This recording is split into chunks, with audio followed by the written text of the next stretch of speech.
Ward क्रमांक 18 के उपचुनाव के परिणाम घोषित। वार्ड नंबर 18 उपचुनाव में भाजपा प्रत्याशी को मिली शानदार जीत। उन्होंने कांग्रेस और आप उम्मीदवारों को हराकर 7,086 वोटों की बढ़त से जीत हासिल की। भाजपा प्रत्याशी जीतू काचर 17,359 वोट, कांग्रेस प्रत्याशी संजय रामानंदी 10,273, आप उम्मीदवार सूरज आहिर को 1,917 वोट मिले। जी आपનું નામ? જીતુભાઈ કાછડ, હું ભારતીય જનતા પાર્ટીના ઉમેદવાર તરીકે આજે વોર્ડ નંબર 18માં વિજય થયો છે।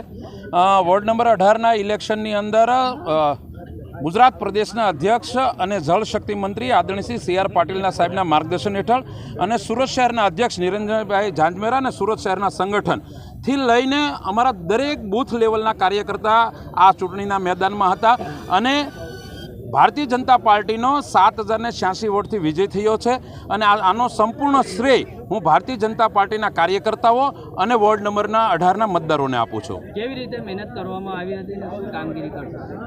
ભારતીય જનતા પાર્ટીનો કાર્યકર્તા હંમેશા ચૂંટણી માટે તૈયાર હોય છે અને દરેક મોહલ્લા શેરીની અંદર એક એક કાર્યકર્તા મેદાનમાં હતો અને એનું આ પરિણામ છે। આગળ શું કેવી રીતે કામગીરી? 4 વર્ષની અંદર ખૂબ જ આ વિસ્તારની અંદર વિકાસના કામો થયા છે અને હજી 1 વર્ષ બાકી છે ત્યારે અમારી ટીમ સાથે રહીને સુરત મહાનગરપાલિકામાં અમારું શાસન છે તો એમને વિશ્વાસમાં લઈને જે કાંઈ પ્રશ્નો છે એ પૂરા કરીશું।